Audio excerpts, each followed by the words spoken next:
你别看现在我这儿摆着几支普通毛笔，写字画画，闲来涂两笔还能凑合。可在遥远的南朝，有一支笔，那可是真真正正的神仙物件，闪着光，带着运气，还带着点小脾气，闹着整个健康城闻风大振。后来又闹得一代才子尴尬至极。这支笔的主人便是大名鼎鼎的江淹。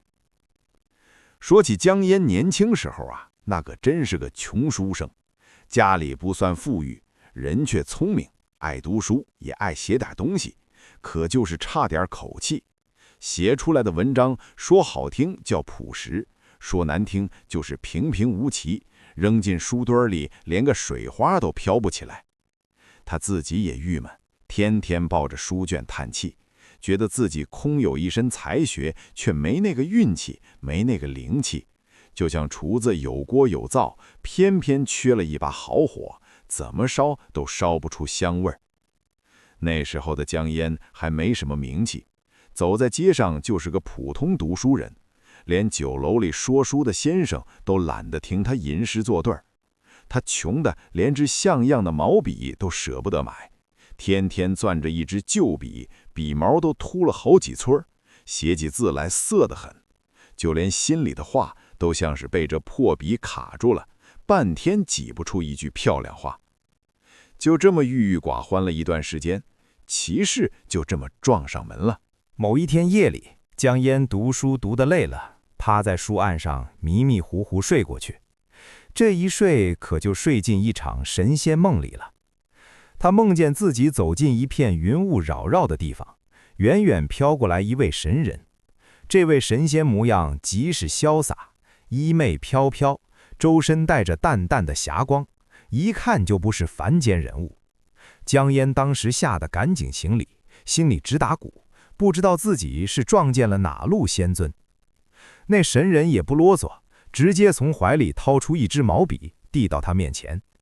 江淹定睛一看，当场就看呆了。那可不是普通毛笔，笔杆是温润的玉质，上面缠着五彩神光，红、黄、蓝、白、黑5种颜色交相辉映，闪闪发光，就像把天上的彩虹揉进了笔杆里。笔尖的毛更是细软滑美，一看就不是凡间寻常兽毛，轻轻一晃，仿佛有流光在笔尖转动，还隐约能听见细微的风声，像是藏着无数诗词歌赋，随便一抖就能洒落满地锦绣。神人对他说：“我观你有向学之心，却少一分文气，今赠你五彩神笔，持此笔者，文思泉涌，下笔成章。”话一说完，神人便化作一道霞光消失了。江淹猛地惊醒，吓得一身冷汗，伸手一摸，书案上竟真的摆着一支笔，正是梦里那支流光溢彩、夺目耀眼的五彩神笔。他当时以为自己还在做梦，狠狠掐了自己一把，疼得直咧嘴，才确认这不是幻觉。从这天起，江淹的人生彻底翻了个盘。你别说神仙赠笔这种事听着玄乎，放在江淹身上，那简直立竿见影。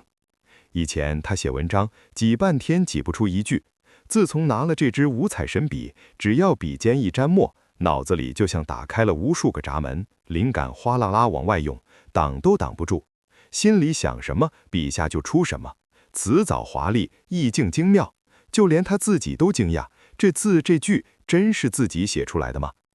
他提笔写诗，诗句清丽脱俗，读起来朗朗上口；提笔写文，文笔缜密流畅，气势不凡。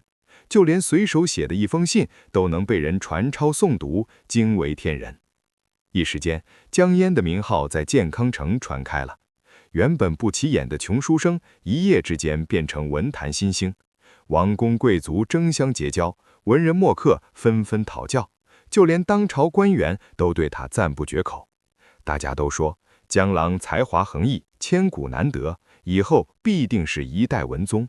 江淹自己也飘飘然起来，他天天把这支五彩神笔视若珍宝，不让任何人碰，写字必用此笔，就连睡觉都要放在枕边，生怕被人偷了去。他心里清楚，自己这一身名气，一半是自己读书积来，另一半全靠这支神笔加持。没有这支笔，他依旧是那个挤不出半句好文的穷书生；有了这支笔，他便是名震天下的江郎。那时候的江淹可谓春风得意，走在街上，人人认得他；赴宴饮酒，人人捧着他；就连去书铺买纸，老板都要免费送他上好宣纸，只求能留一幅亲笔墨宝。他写的诗文传遍大江南北，有人专门抄录贩卖，竟能卖出不错的价钱。一时间，江郎二字便是文采的代名词。我卡皮桑要是生在那个年代，肯定也要凑热闹去看看这位江郎，顺便再偷偷瞧一眼那只传得神乎之神的五彩神笔。毕竟一支笔能把人写成顶流，这等好事谁不羡慕？不过话说回来，这神笔虽神，却也不是毫无脾气。他跟着江淹这么多年，看着江淹从默默无闻到名满天下，看着他从刻苦勤奋慢慢变得有些懈怠。人一旦出名，总是容易飘，江淹也是一样。后来他当了官，仕途顺遂，地位越来越高，日子越来越安逸，读书的时间少了，钻研文采的心思淡了，每日应酬不断，宴饮不休，渐渐的也就不怎么提笔写字了。那支曾经被他视若珍宝的五彩神笔，就这么被闲置在书架上，蒙上了一层灰。笔尖的流光似乎也暗淡了几分。神笔毕竟是神笔，它有灵气，也有脾气。你待它珍贵，它便助你文思泉涌；你将它冷落，它也便收回灵气，不愿再为你效力。江淹自己却浑然不觉。他以为自己已经是天下闻名的才子，就算不怎么写，才华也依旧在那里。却不知他的才华本就与这支神笔紧紧相连。神笔在，灵气在；神笔冷，灵气散。就这么闲置了许多年，江淹已经不再是当年那个刻苦的年轻人，变成了饱食终日、无所用心的中年官员。直到某一天，他又做了一个梦。这一次的梦可就不像上一次那么美好了。他梦见当年那位赠笔的神人又出现在了他面前，只是这一次神人脸上没有笑意，反而带着几分淡淡的失望。神人指着他书架上的五彩神笔，对他说：“当年赠你神笔，助你成名，望你勤奋向学，永葆文心。如今你安逸享乐，疏于笔墨，文心已殆，灵气不在，此笔留在你身边也无用处，今日我便取回了。”说罢，神人伸手一挥，那只搁在书架上的五彩神笔便自动飘到神人手中。神笔重新绽放出耀眼的五彩光芒，比当初赠予江淹时更加绚丽夺目。江淹大惊，想要伸手去抢，却怎么也够不着，只能眼睁睁看着神人握着神笔逐渐消失在云雾之中。他猛地惊醒，连忙冲到书架前一看，那只陪伴他多年、让他名震天下的五彩神笔真的不见了。书架上空荡荡的，只剩下一层灰尘，仿佛从来没有过这么一支神笔。江淹当时就傻了，他不信邪，随手拿起一支普通毛笔，想要写几个字证明自己。可一提笔，脑子里空空如也，半天挤不出一句像样的话。以前那种文思泉涌、下笔成章的感觉彻底消失了，写出来的文字平淡无奇，干涩乏味，别说精妙绝伦，就连普通水准都达不到。旁人一见江淹新作，纷纷惊呼：“江郎怎么才尽了？”就这样，一个成语诞生了：江郎才尽。说到这里，你们可别笑话江淹。其实这支五彩神笔从来都不是无缘无故帮人，他帮的是勤奋之人，是有心向学之人，是时刻保持文心不肯懈怠之人。一旦你安逸享乐，放弃了努力，就算是神仙赠的笔，也会离你而去。这支神笔看似是神仙赐予的灵气，其实更像是一面镜子，照出了人心的怠惰与坚持。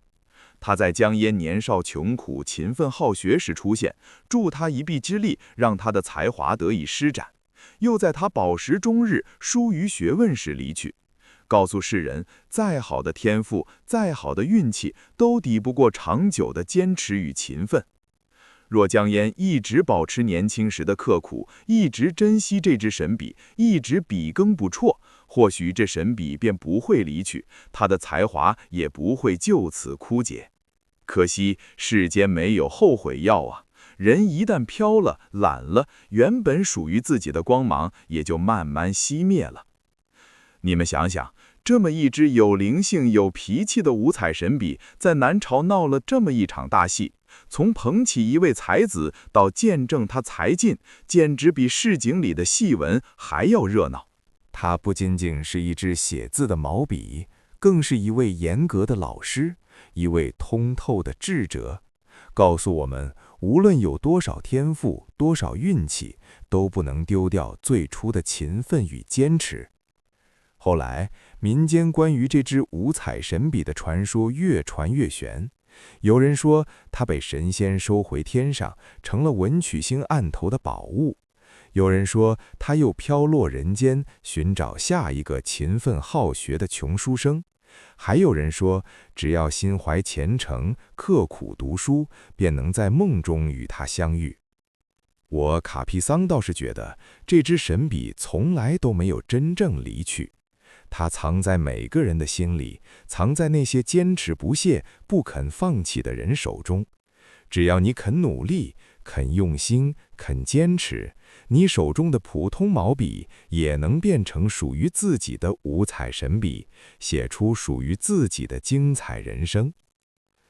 好了，夜也深了，灯光也暗下来了。今天关于这支南朝五彩神笔的故事，卡皮桑就说到这里了。一支闹过南朝、成就过江郎、又见证过才尽的神笔，其实不过是在告诉我们，勤奋永远比天赋更长久。你也该闭上眼睛，好好休息了。愿你今夜也能做个好梦，梦里遇见属于自己的神奇小物件。不慌不忙，温温柔柔，伴着这段有趣的传说，安安心心睡去。晚安，做个好梦。